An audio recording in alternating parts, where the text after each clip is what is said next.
Hey everybody, so I want to talk today about something that's really been on my mind in the last day or so. I've seen this popping up actually with myself, and I see it pop up all the time with my clients as well.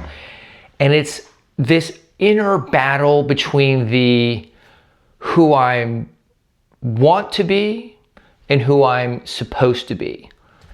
And this is really a battle between future and past in a lot of ways. And what I see so consistently is, so many of us are repeating these patterns of, stereotypes, archetypes, and sort of blindly going through life following these hidden programs. And the problem here is that if you want to live like the people in the past did, then you don't have to do anything. Just keep following the program.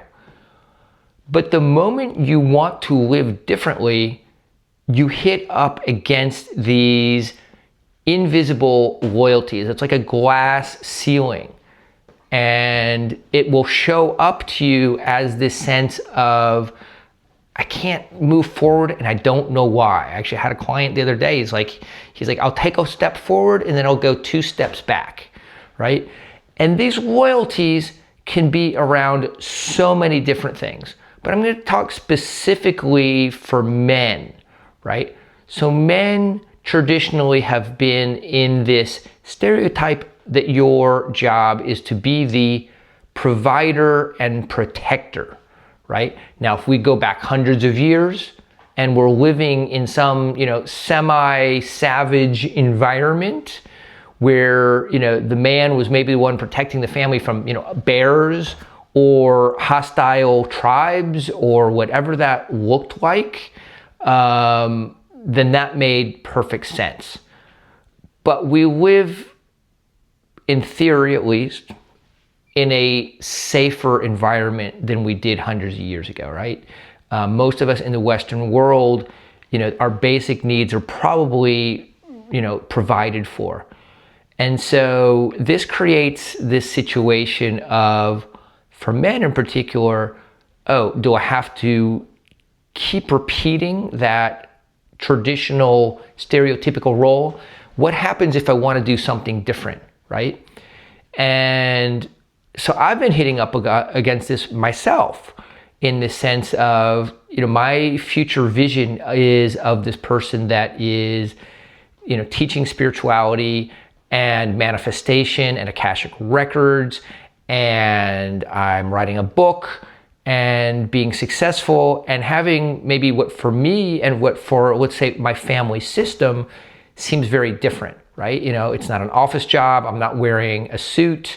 I don't have a normal 9 to 5, schedule. I'm not commuting. I work online, and I'm a lot happier. My vision, at least for me, versus what I would consider sort of the, historical, male stereotype is, I love what I do. And even that can be a loyalty, right? If your family system is in an energy of, works just to get the bills, right? Just to pay the bills. You're not supposed to enjoy it. You're not supposed to be joyful. You're not supposed to love what you do. That's a myth, a fantasy, right? So if that's where you're coming from, that can feel like, I'm being disloyal. I'm not living the way they used to live. And that's been part of, as I put my energy into my vision for this coming year and my vision board, and I feel this inner tension. I'm like, what's going on? Why am I not able to just feel this to be free and easy? And the part of that is precisely what's going on, is that at that inner programming level, I'm creating an inner resistance because there's a part of me that's like, no, that's not what you're supposed to do, Jay. You're supposed to be doing something else. You're supposed to be living like the guys that used to live. And I'm saying, no, I don't have to keep doing that. I can be successful doing what I love and having this freer, easier, funner, I know you're not supposed to say more fun, more joyful lifestyle. And so that's, part of what I'm going through is this, inner challenge. And so the way I have been resolving this or working on it internally is a dialogue with the family.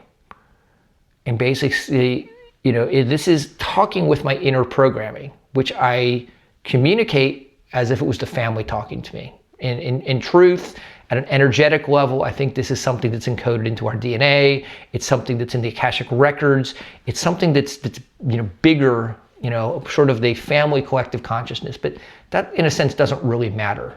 What matters is, can I mold reality to this new vision, to this new direction? That's what it's all about for me, right? And so the way I'm doing this is having this dialogue and basically asking permission to do things differently, asking permission to do things more joyfully, asking permission that perhaps the way I provide for my family is different than the way that it's been done in the past. And at least for me, part of the inner dialogue is saying to the family, if I actually achieve all of these things and have this successful, joyful, easy life, that is then essentially a program that's available to the rest of the family. And so it's really like the greatest gift that I can give to my family. And if you're listening to this, the question I would ask you is, how does this make you feel as I talk about this? Do you feel like you're following the, historical programming? Or are you breaking the mold and trying to live in a way that feels authentic to you, but is maybe different from the way that your father, your mother, your grandparents lived? If so, please leave me some comments about what this looks like and feels like for you. And of course, if this resonates for you, please tune in, subscribe, share, and get the message out. And of course, if there's more things that you'd like me to be talking about, please let me know. I want to hear from you. I want to serve, what my community feels is the way that I can, contribute the best. So thanks very much. See you soon.